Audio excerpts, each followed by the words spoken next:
Welcome back, folks, to the conversation series here on Get a Grip on Lighting. And we're wrapping up the conversation series, actually. Yes, we always have a start and a finish to everything. And so this is the last conversation series with Ronald Kuzmar and Webster Marsh talking about lighting controls. But we have good news, Greg Eric. We do. Yeah, it looks like, preliminarily, it looks like Ronald Kuzmar and Webster Marsh are going to spin out and start their own lighting controls podcast. Isn't that amazing? It's awesome. That's what we need. Keep it going, keep the conversation rolling, and it's going to be its own animal now. Be ready for it. Be ready, folks. It's coming in late September, coming in hot. And of course, we'd like to thank the folks over at Keystone Technologies, KEYSTONETECH.com. That's KeystoneTech.com. The Big Easy, Greg. Their Smart Loop family.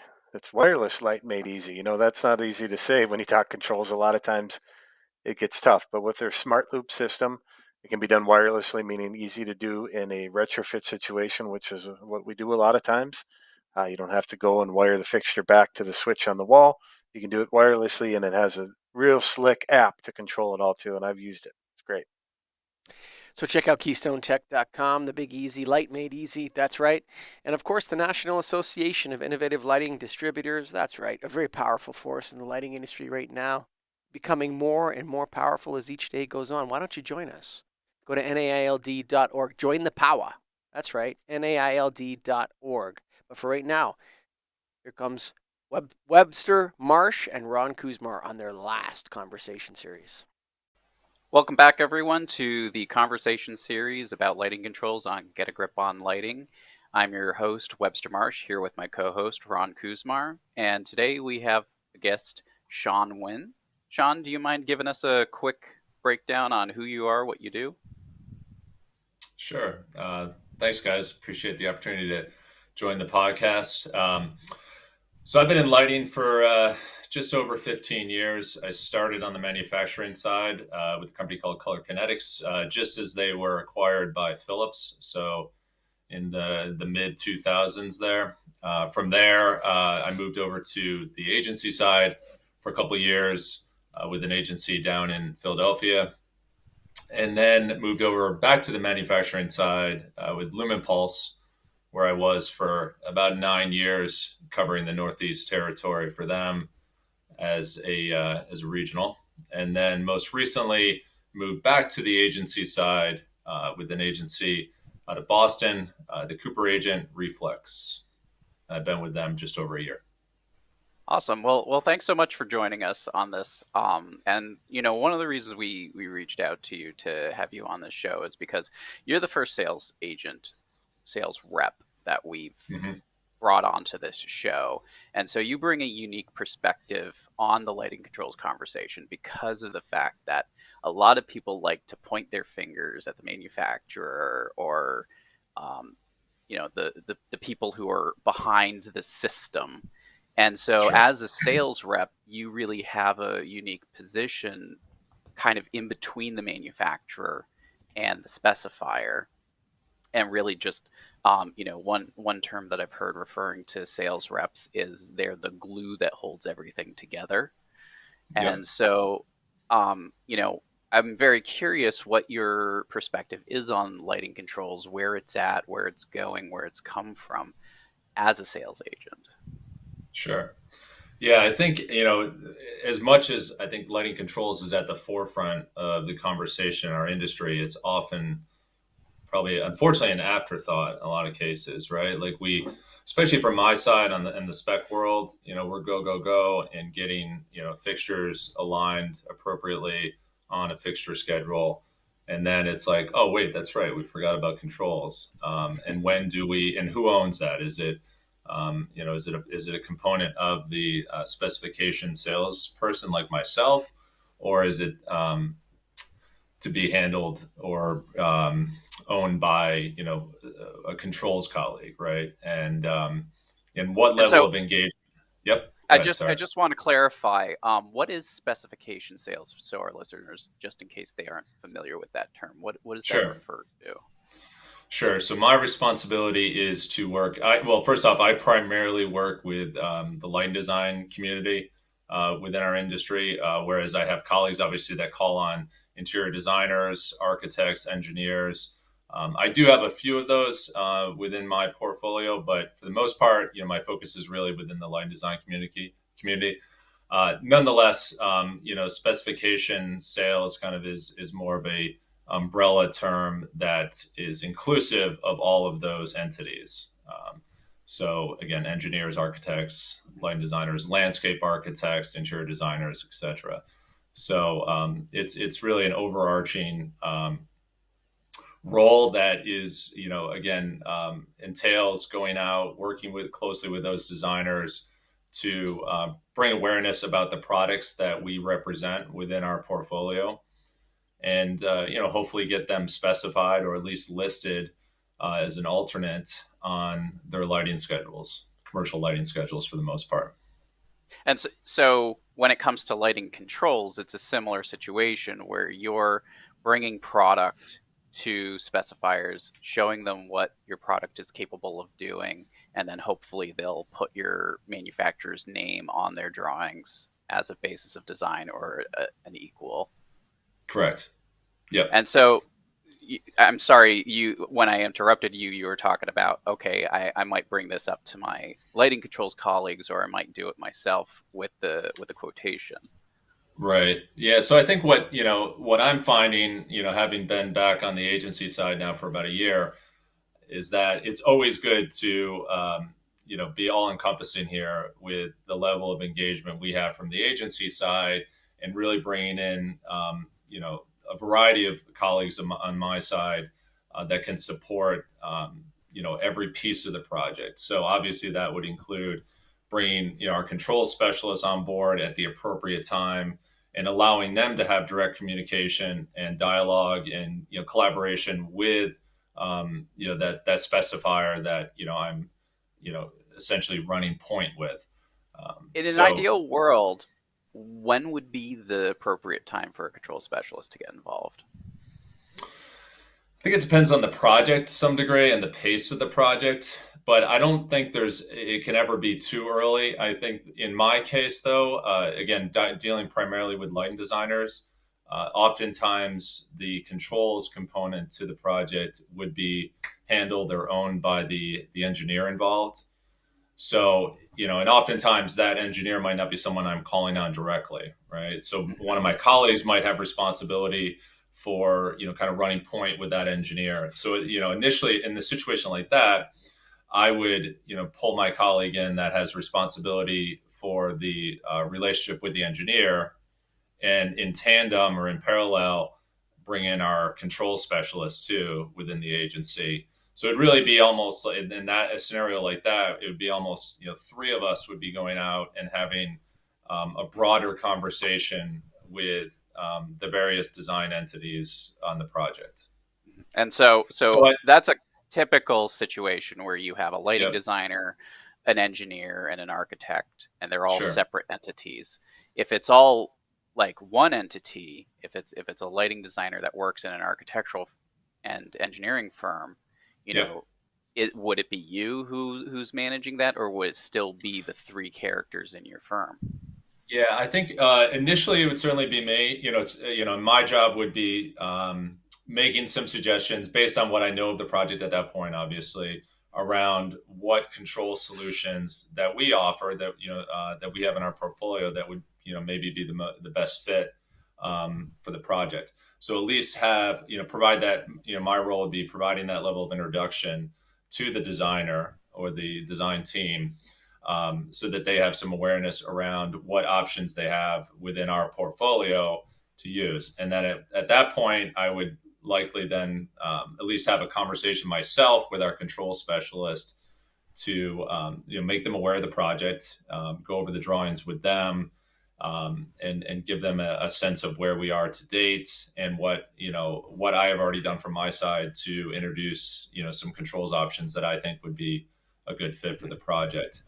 From there, I would then probably arrange to have, obviously an in-person meeting would be preferred, but if not, Zoom or Teams meeting to, provide an introduction to our control specialist if that hasn't already been made from previous work with this design team, and just flush out all the details with them in more detail and make sure that the suggestions that I initially had made were in line with what our control specialist deemed appropriate for the project.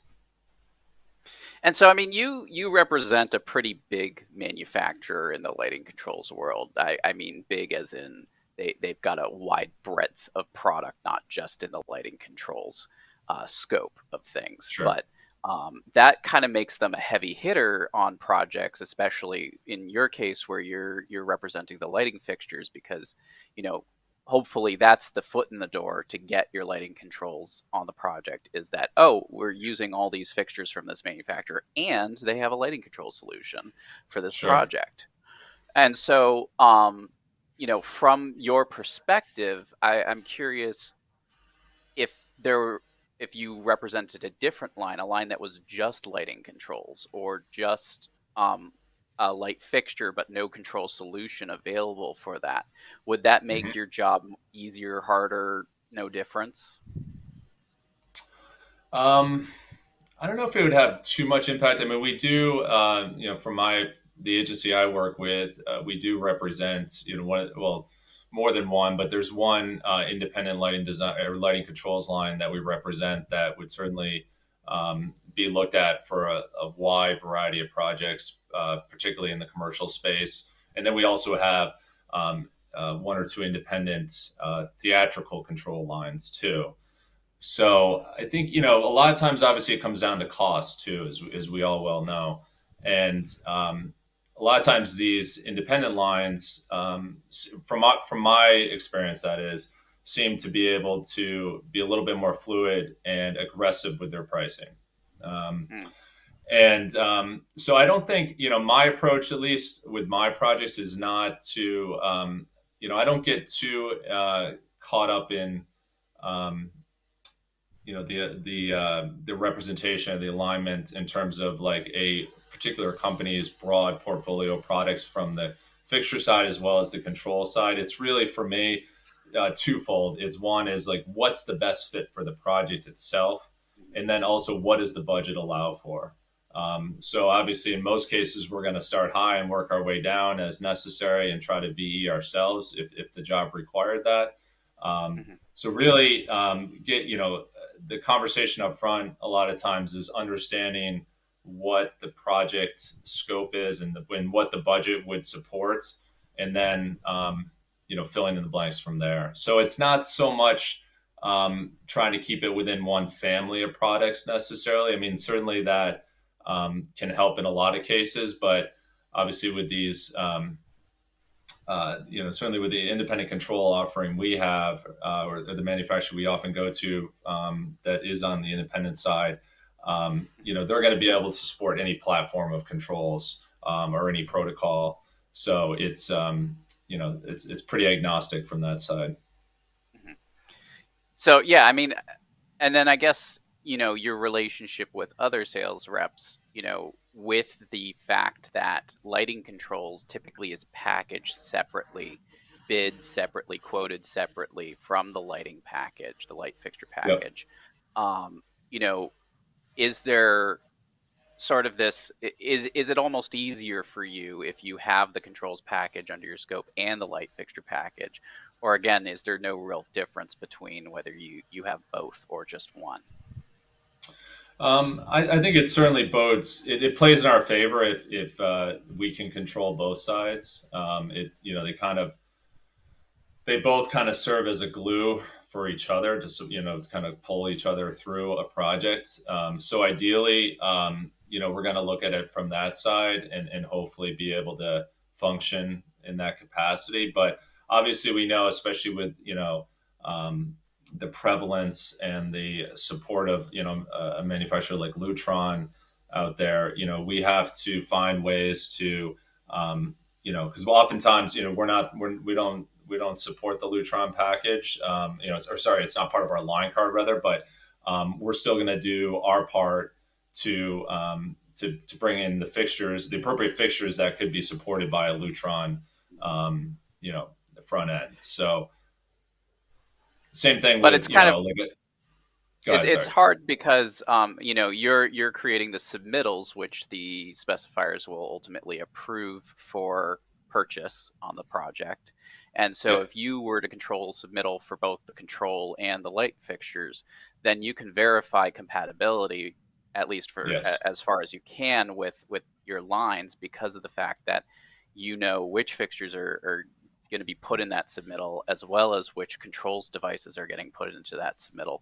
So you can kind of align it that way. I mean, it's not perfect solution, of course, Right. but it does help streamline that process a bit. Um, but at the same time, it does make it more difficult if somebody else is providing a lighting control solution, because then you need to base your submittals off of what was specified, and perhaps there is sort of a mismatch between what was specified for the controls versus what was specified for the fixtures. Right. So, I, Yeah, I and think. it's Go oftentimes ahead. more homework too, obviously, for a variety of constituents at play. In terms of like you just said, verifying that compatibility, or even having to gather the components to actually test for it, or test compatibility at the factory. So there's time and cost involved in having to do that. Often, you're right. And so now I want to look at the other side of the situation where we were talking about ideal circumstances, but I'm sure you have plenty of experience with the unideal, which is where a lot of people talk about where lighting controls is an afterthought to the project. It's, Sure. either a scope battle who's responsible for it, or it's just never refined down to what it really needs to do. So what do you do in a situation where a project is not fleshed out before it goes out to bid? Um, yeah, that is a real challenge for sure, and it's I don't think there's a one size fits all solution there. Um, a lot of times that would be kind of, unfortunately, I hate to use this term, but doing our best, putting our best guess out there, and or putting together a package that we feel might be able to best support the project, and maybe actually putting a little bit extra money in there just to create that buffer, for the unknown. Um, and then, again, if we don't have all those details, it would, Hold on, sorry. I just want to yep. clarify. Buffer. You're talking about additional cost to the project. Yeah, I mean, if we don't have a good idea of the control scope, oftentimes, we're going to not I'm not suggesting we'd be inflating the price, but No, it's no, just, yeah, that's also not what I'm implying. What I'm saying is that because something's not fully specified, it's yeah, actually going to cost the owner more in the end, right, because there's a right, lot of unknowns, and you need to protect your bottom line. Okay, you bought the or you accepted the package, you provided a quote off of a incomplete specification, and suddenly hmm, it's, there's this whole extra building that needs to get added to this. That's gonna need to get a requote, but at the same time, right, the owner's going to be frustrated because of the fact that, well, I thought I was already paying for everything. Why are we adding right, more to this now? right. Yeah, I mean, that's an all too real scenario as well, and I think a lot of times that would require again, bringing that control specialist in to be as strategic as possible, given the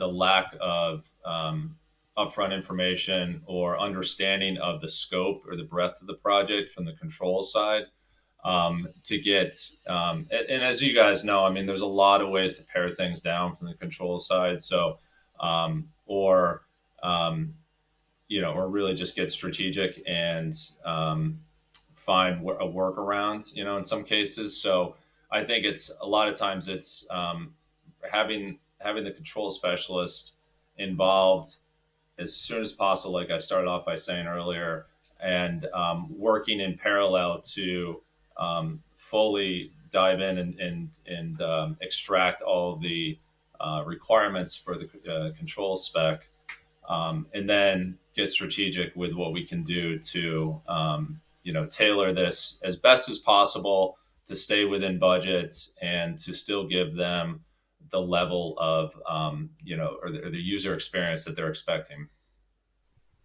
So I'm curious, Sean, in order to try and avoid these kinds of issues, which we all know happen, Sure. who do you feel ultimately should own the controls? I know you mentioned that it often falls to the engineer, and that's something Yep. we've heard a lot through conversations with other people. But if the engineer and the lighting designer don't work for the same firm, right, Yeah. then we've still got that kind of void, right, between those two entities of, okay, well, if the engineer owns it, but the lighting designer is driving the design and the intent, how is that information kind of getting back and forth? So do you feel it should be the engineer that owns controls? Should the lighting designer have a portion of this? How do you feel that, regardless of how it happens now, how do you think it Right. should happen? Sure. Yeah. So I think, one other, huge value add, I think, if the project allows for this, would be to bring in an integrator, right? And someone that can tie everything together and, is not committed to or indebted to one particular vendor or manufacturer, someone that has that level of experience across a variety of controls platforms and controls products, as well as from the lighting, the fixture side.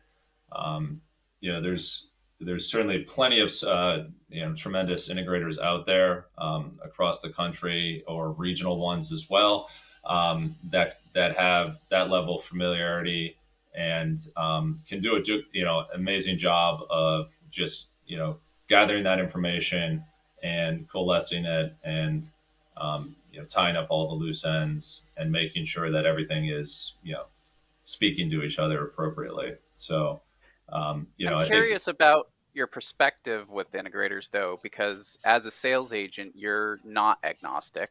You are manufacturer specific, whereas what you're suggesting here, which I'm not disagreeing with, I also agree that integrators should be involved. But sure. I mean, you're the person who people are afraid to mention that to, because it's like, well, we may not go with your product. And so Right. from that standpoint, having an integrator involved, do you feel as a sales agent there's a loss of potential sales there? Or is it more I think that, it's I think it could be the opposite, actually. In my experience, as small as we all know our industry is, I think oftentimes there's various entities within our industry that, especially on the design side, those folks don't have a direct conduit to, right? Or aren't in direct communication with, or might know of. And again, speaking directly about integrators here, they might know of an integrator like a Barbizon, someone like that has a national presence, but they might not know anyone there, or they might not have directly worked with them previously. So I've found in a lot of the projects I've worked on is that being able to make those introductions and those recommendations upfront to a lighting designer or any level of specifier, they really appreciate that, and they put a high value on that, with the fact that you're coming to them at that stage of a project when it's still, potentially even in DD, and making that suggestion or that recommendation, and then again being a facilitator for that level of conversation and engagement with an integrator. So I think it can be a win, actually, despite the fact that it kind of falls outside the traditional you know well, I mean, engagement that every rep has. what you're doing is you're introducing a professional to the design team who can carry that load that otherwise may be a dropped scope, and can Right. really facilitate a cohesive lighting control solution that isn't just agnostic, or isn't just one manufacturer specific. And Right. so I imagine there's definitely sort of like a flow chart in your head of which projects make sense for an integrator versus which projects you can just carry. I'm sure there's a variety of different projects that you'll interact with, and so I think there is sort of this handshake that happens between integrators and sales reps that I think a number of sales reps don't actually acknowledge or want to acknowledge because of the fact that they do feel it's a lost sales. But it's great to hear that your perspective is that actually it's not lost sales, it's actually potentially better sales because the project has a guarantee of being more successful with an integrator involved. Right. And oftentimes, the integrator, it can go either one of two ways typically. Either the integrator is actually providing the service as well as the product, or they might just be providing the service. So obviously in the case of them just providing the service, I see that as a huge win for any agent out there because they're still able to support and provide and generate revenue off the product. And not to say there's not money to be had off of the service end of it, but I think what can be gained relationship wise by bringing an integrator in and allowing them to provide the service and to collect revenue off of that, certainly, in a lot of cases could play very well for an agent. Well, and also, I mean, in a lot of cases, especially with the bigger lighting controls groups, the manufacturers out there, their technicians, they usually have to fly in, whereas integrators Right. can be local to the project. So that also reduces the price point on the project to have a local Yep. integrator involved. Absolutely. Yep. Yeah, and as you said earlier too, I mean, it depends on the level of sophistication of the needs of the project, as well as the complexity on the various protocols that might be involved, controls protocols. So, I think it's not, as you said, it's having an integrator is not on a project is not an every project kind of scenario. It's for those specific projects that have that level of complexity and sophistication that having an integrator on board would increase the user experience, I think, or enhance. I feel the like user you have a good experience. story that you have in your head right now of a project that involved an integrator. Well, there's a lot for sure. I mean, even from when I was on the manufacturing side, I think that when I was on the manufacturing side, I think that's where it got a little bit trickier, right? Because a lot of times there, in most cases, really, there'd be other third party products on there too, where then who owns the liability of that with supporting that third party product? Does the factory technician just throw their hands up and walk away once they've done their piece of it? So I think that's where, in my experience, where it's been the most interesting is are those jobs where you can really see the true value of having an integrator involved, because it just puts everyone's mind at ease, and you can almost a sense of a sigh of relief within the room across all parties involved in the project when they know that the integrator is there to support the job, and it's not incumbent on one individual entity to do that. Well, and from the manufacturer's side of things, if you see an integrator is involved in a project, does that potentially reduce the cost of the project from a project management standpoint in the factory? Yeah, for sure. And there's various ways to that having an integrator involved would best support the budget for the project. And you named one already, and that is just the whole transportation cost and bringing a factory technician on site, as well as a lot of times, obviously, some of these projects, I've done in my career, I've done a lot of arenas and stadium work where it makes a lot of sense to have a service contract or a maintenance contract in place, right? And my experience has been that having an integrator involved that supports those service or maintenance contracts is best suited for the project, just because of their, like you said, they're local. They can react quicker. There might be other lighting elements or even sound or fog machines, whatever it is that might need to be serviced or looked after at the same time, where they can go to the site and again really enhance that end user experience by wrapping their arms around all aspects of the project and not just having a factory technician show up, do his or her part, and then leave and say, well, I hope you guys, can figure out the rest. And so, I mean, from that perspective, having the conversation with the appropriate people who make that decision, yes, we're going to use an integrator, or no, we're not going to use an integrator, I'm sure there's a lot of resistance because there's a lot of upfront cost associated with an integrator, whereas the hidden reality is that upfront cost still gets buried in the project. It's just later on down the road. But I'm curious if you've had conversations with owners, for instance, who are just like, no, I'm not paying for an integrator. Yeah, no, there's definitely, that happens all too often. There's definitely a lot of initial resistance because they just immediately start seeing dollar signs, right? And they say, okay, there's one more layer involved here, and we know with that it comes another layer of cost. So it really becomes incumbent on, in my role and in my experience, again, from the manufacturing side as well as from the agency side, it just comes down to having that conversation candidly upfront and at the appropriate time, and really laying it all out to them to show what that value add is, and the fact that the upfront cost is really in most cases going to be minimized by having an integrator involved, just because of everything we've already explored. So if if the owner is just very resistant and doesn't want to bring an integrator on, regardless of how much you and the architect and the designer and engineer have discussed it, if things go south towards the end of a project and everyone starts pointing fingers at each other, how do you kind of deal with that and address that back to, okay, well, now we need an integrator on board, or now we need that third party to come in and say, no, it's not you, it's you, because everyone's just pointing fingers at each other?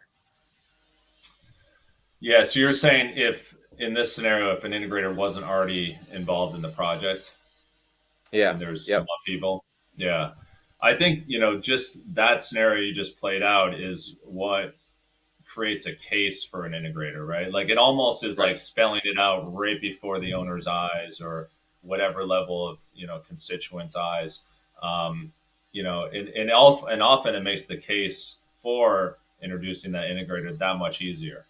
Because, and I think that's been my experience, is that whether it's an infield headache after the job is installed and commissioned, or earlier on in the design side, where people are immediately, in some cases they quickly realize that okay, who's going to own all of this? Who's going to tie this all together? And what is that going to look like? As soon as they start, the wheels start spinning there. Having that conversation, introducing the benefits and the attributes of having an integrator is a lot easier to have. And end users are smart enough now, and their level of sophistication and expectation is that much heightened from where it was even just a few years ago. That again, I think it's the case can easily be made. It's just a matter of bringing those parties to the table at the right time, and making sure that the end user understands that there is a value and likely a cost savings in having this third party involved in bridging everything together on the project. Yeah, I think oftentimes what people don't see too with integrators is it's not, you could have the best engineer and you could have the best lighting designer and they could have everything spelled out, but at the end of the day, the electrician's the one installing everything. And if the electrician doesn't understand the low voltage wiring and how to make the connections and the fixtures and all of that, all the plans in the world don't matter if it doesn't get put together correctly in the field. And I think that's where integrators can really be helpful, because they can they're the boots on ground with the contractor to help walk them through and really assist them. Yeah, and oftentimes that integrator, whether it's, and even with a field tech, a factory field tech, a lot of times, these folks will provide a service where they will go on site, as the material is shipping, right? So they can be there as the contractor's opening up the boxes and kind of walk them through, all the battery of steps necessary to bulletproof the project. And it just forges a better relationship. It gives the contractor and the end user more peace of mind and just reassurance that everything is going to be there, and function as it's intended to be. So I think, oftentimes that we're seeing more of that too, where there is, an on-site day that is, takes place before the actual commissioning and turn on takes place. And so, I mean, with this factory technician, though, that's just the manufacturer's technician. So they're not going to be there for the unboxing of somebody else's stuff. They're just going to be correct. There it would just be for their product. Stuff. Yeah. Whereas an integrator, being agnostic, would be able to kind of hover over all unboxings. Right. Yeah, that's correct. I think, again, that's where, especially on a job where there's, maybe 5, 6, even more fixture manufacturers involved.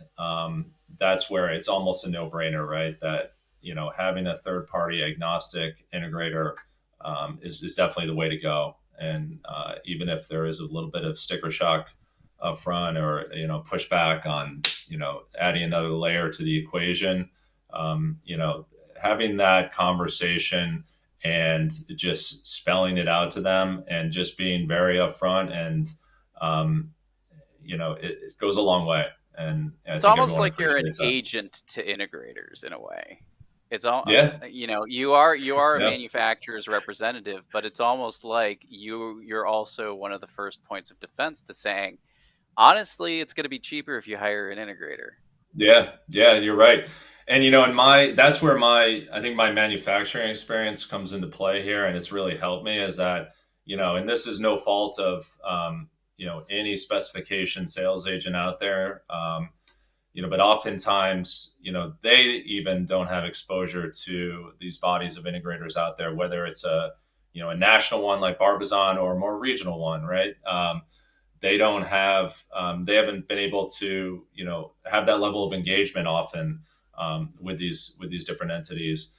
So, that served me really well in my career. And, I've certainly carried it over to the agency side too, is that, I can just pick up the phone in a lot of cases and just call the appropriate integrator that seems to be, make the most sense given the needs of the project and scope of the project and all that. And bring them in and already have that relationship from my side with them. It just makes that introduction with the clients or the designer that much easier. But it almost sounds like you're the hidden advice here for other sales agents is get a short list of integrators that you can call. Yeah, for sure. Project needs an integrator because there is no national list of integrators out there. No. And there's also nobody with a line card that says, okay, here's a list of integrators that we represent. So, right. I think there's a hidden knowledge there that could really benefit our industry as a whole. I mean, yeah, okay, it'll benefit also sales agents at the same time, but really, if sales agents are consistent in their message of we need an integrator, then hopefully that message will get pushed into a more normal conversation. And so it'll be an expectation rather than an exception. Right. Yeah. And I think, from the agency side too, I mean, we know that, any agent that has a controls team in place, which I think, for most large scale agents around the country now is pretty commonplace. But those folks, and it's usually not a huge team, right? So those people are being pulled in a lot of directions, right? And it's not just, you can't just look at them as field, support or, integration support folks. They're reviewing drawings. They're doing sales calls often, and educating, taking manufacturers of controls products out to the engineer, whoever, and educating them. So by using an integrator, it's going to just reduce their, free them up rather to really focus on that the other parts of their job that might be, left to the Well, it sounds last like minute. there's overlap. It sounds Sure. like Yeah, a lot of times. an integrator's a sales agent, and a sales agent is a control specialist. And it's almost like because of that overlap, there's, I wouldn't say wasted time, but redundant time being Yeah. and redundant labor being put in. Whereas if you, as a sales agent, went, okay, the integrator's got the controls stuff, I've got the sales stuff, I can focus on sales, and the integrator can focus Right. on their integrations. Yeah, and I think that model makes a lot of sense. That's not the right fit, obviously, for every agent out there. But I think giving those control specialists an opportunity to focus on sales and education makes a lot of sense, because we know obviously this industry changes overnight, right? And new technology, new protocols, everything is always moving at lightning speed. So being able to allow those people to focus on that level of education and sales that's needed, I think, across the industry, and then allowing the integration team to do their thing makes a lot of sense. Just divide and conquer. But again, I understand it's not for every agent and every market out there, but I think selectively it makes sense. So you mentioned education, and that's a similar theme to something we've heard from just about every single person we've talked to, is how important education is. Education to the end users, the architects, the engineers, to everybody. So I guess knowing that, how much emphasis do you put on education and getting out in front of everybody? So I think we need to do a lot better on that side, because I think what often happens, and I've worked at two different agencies now, and I think oftentimes it's especially in my role from the specification side, it's all about getting fixtures out there, right, and educating designers on the latest and greatest from the luminaire side. And as we've said already, controls becomes an afterthought, right? So I think we need to do a better job from the agency side, as well as from the factory side, and getting those folks into market too, and allowing them to have relationships with the designers and the engineers and every entity involved. Because I think so often the specification community does not even has no familiarity or relationships with these control factories. And I think allowing for that, and it's just going to obviously improve the level of education, the level of sophistication that can be used on some of these projects. Because oftentimes we all know this, like a lot of these jobs could become even more sophisticated, and by that I don't mean necessarily more complex, but utilizing the technology that's available to us in a really meaningful way, right? But because of the lack of education, people are like, okay, well, I don't know what's going on here, so I'm just gonna, throw a switch on the wall, and call it a day, So I think the lack of education is holding us back, right, in terms of how we can really push this agenda and really get people informed. What do you think is the best way to educate our industry? So I think with controls, a lot of it is just and maybe this is more so from my side, and how I receive information and process information. But I think having hands-on exposure to controls offerings is very meaningful, right? And whether it's sitting down with a laptop and going over the software side of controls, or the user interface side, or programming fixtures, or actually just again playing with the front ends themselves, and understanding what that looks like, and how to program those front end solutions.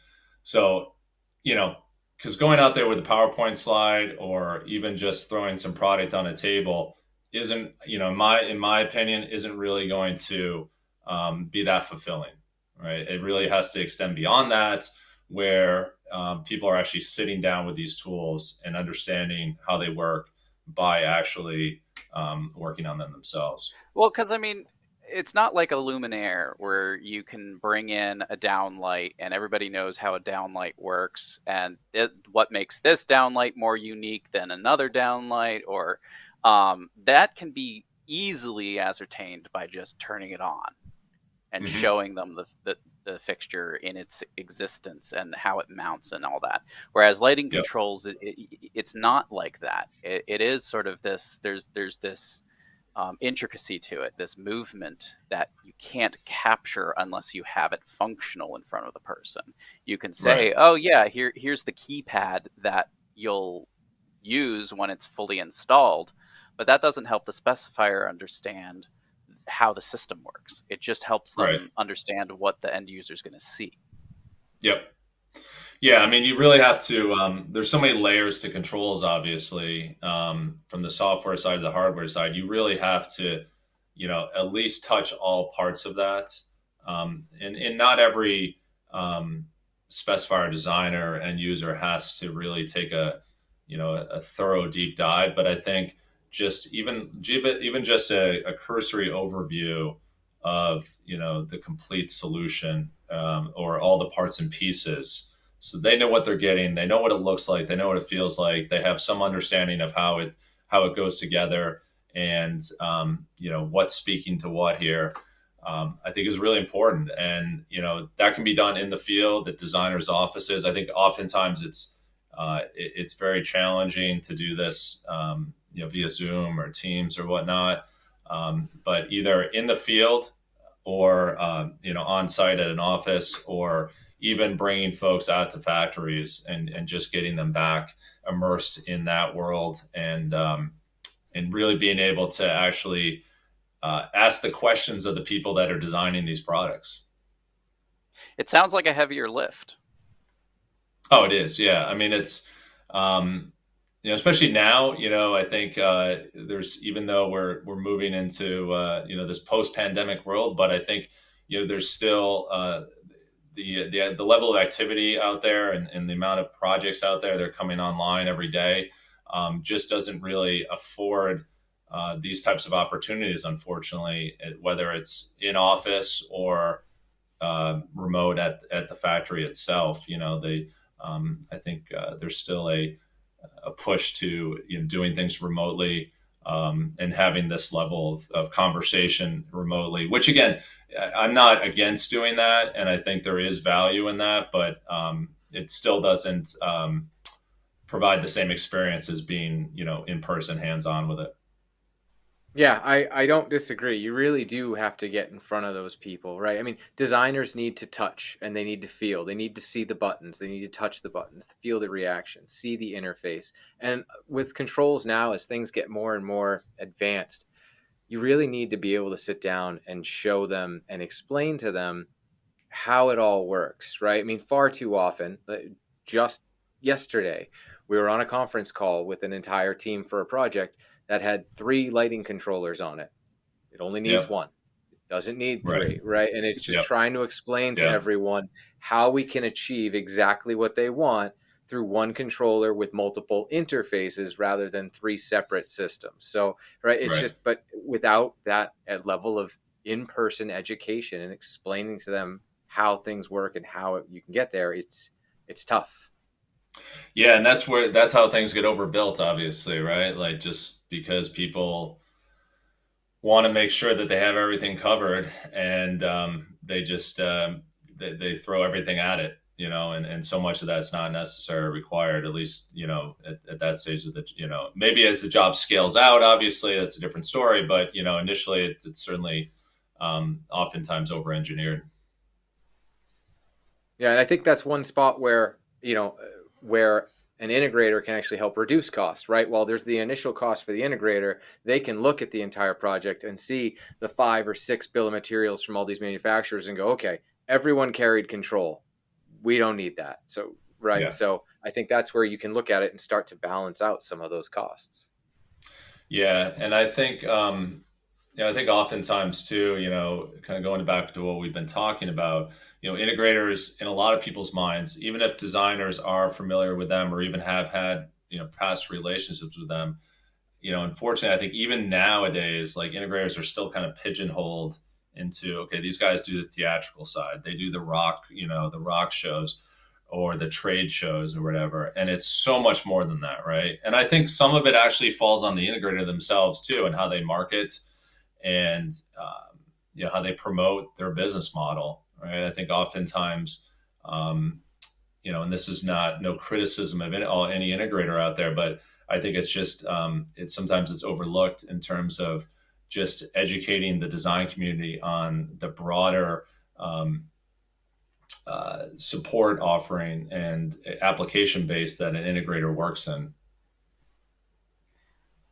Well, we're almost out of time, but I just want to kind of summarize and encapsulate what we've been talking about here with you, Sean, because I think, not many people get to peel back the curtain on a sales rep and see what's going on back there. So I really appreciate you kind of coming in and giving us at least somewhat of a window into that. But ultimately, I mean, as a sales agent for a manufacturer, you do have a lot of capabilities, but there's also a point at which your hands are tied to the manufacturers you represent. And so it's almost like you have this cohort, this colleague that you can go to Yep. get support for a project, which is an integrator. But at the same time, you kind of have to weigh out the complexity of the project. I mean, if it's a simple private office and it's just a retrofit and there's nothing complex about the lighting controls, maybe an integrator is not necessary there. But Right. Could be overkill. it seems as complexity expands on a project and scale or protocols, additional needs for the project increases, this integration also increases the need for that integration.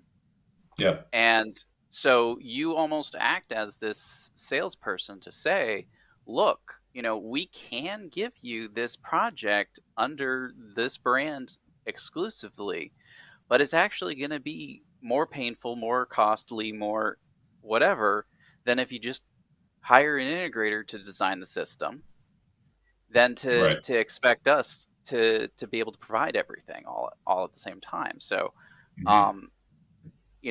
the challenge here is getting the people who make that decision understand that actually ultimately for our industry to be successful with lighting controls, they need to go, yeah, great, bring them on board.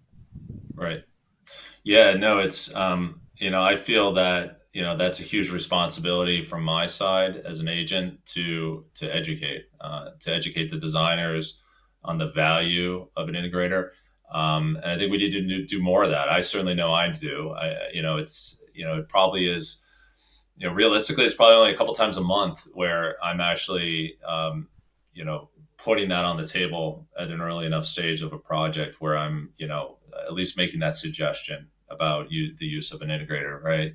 And I also think it can go a long way too with the agent's relationship with the specifier, from the standpoint that obviously we all know this. Any layer of salesperson in industry has a reputation for being greedy and money hungry and all that, and just wanting to leech onto as much of the job as possible, and make sure that they're shoring up their side of the revenue stream there. So I think if you were to introduce the integrator and say, what, we know we're not going to get every piece of this job, especially from the fixture side. So, and we're okay with that, and we know that's how this this industry works. And with that, we suggest and encourage you to explore, the use of an integrator on this job, and we're going to support the hell out of you with any of the products that are involved on the project from our side, and we'll be okay with the ones that aren't. And we know that putting this integrator out in front of you, they're going to be able to get their arms around the job a lot better. And again, create that peace of mind and that reassurance that that end user experience is going to be what was designed for. I mean, couldn't have said it better myself, but I think, ultimately, this is really an important conversation that hopefully is growing in popularity among the design community, because integrator maybe 10, 15 years ago wasn't a word that people really recognized as No. at least in the lighting side. I mean, other scopes had integrators involved, but from lighting, Yep. we're finally catching up to that point, and maybe we'll see it tip over where integrators end up being a consistent theme, and then it becomes a question of what a sales agent ultimately will do if integrators are a consistent presence on projects. Right. Yeah, and I think, even though I think the theatrical world that, again, traditionally integrators have operated in over the years and the architectural world are starting to blend and mix, I think we still, as an industry, as a lighting industry, collective lighting industry, I think we still kind of operate in silos. I think like you look at LDI, right? Like there's not a lot of, specifiers or even agents that go to that show, right? Whereas, like, why not, right? Like, there's so many products there that would be applicable to the architectural world at all levels that, we just need to kind of extend, our comfort zone, I guess, into areas where we don't have that level of expertise and forge those relationships. Because I think, we've all identified, I think this, controls is going to be the future of our industry. It already is, probably. And if we don't embrace it and embrace all the entities out there that support the controls side of the world, then we're missing out, right? And we're not doing our job as, industry representatives in, supporting all aspects of lighting on a job. Well, Sean, thank you so much for joining us. I really appreciate it. Hopefully our Absolutely. listeners are going to have a different perspective on the relationship between reps and Let's say. integrators. But at the very Yeah. least, again, thank you for joining us. Yeah, absolutely. It's great to be with you guys. Thanks so much. Keystone Technologies. Go to KEYSTONETECH.com for the big easy, Greg Eric. That's right. Their Smart Loop offers room control, zone control, individual fixture control. Whatever you want to do, it can be done with the Smart Loop. Easily from an app, from your phone, you can get up and do whatever you need to do, and real easy to use. Something that's tough to say a lot of times with wireless controls, but they do it right. So check these guys out for the Smart Loop. Light made easy with the big easy. Keystone. Go to KEYSTONETECH.com. And that's right. Special thanks. Well, you know what? Before we go to Nailed, let's just talk about the new podcast that's coming out, Greg, end of September. This is the last conversation series for Ron and Webster. Sorry, I know you like Webster. Ronald and Webster. And they're going to launch their own show. It looks like we're close. It looks like it's going to happen end of September. How exciting is that? It's awesome. It's what the industry needs right now, is to get a handle on controls, and that's what they're going to do. Discussions with experts around the field, and let us all learn from it. That's the goal of these podcasts, right? I wish it was going to be called the Get a Grip on Controls podcast, but it's not. It'll have its own name and its own branding and its own website, and it'll be available on the Get a Grip on Lighting feed for a couple months, but then it's going to be all on its own. That's right, because it's its own thing. And of course, behind it all is the powerful, the great National Association of Innovative Lighting Distributors. Why don't you join the power? That's right. Fight the power. Come on. Let's go. Get into Nailed if you're a lighting distributor. Go to NAILD.org. Thank you for listening. Bye for now.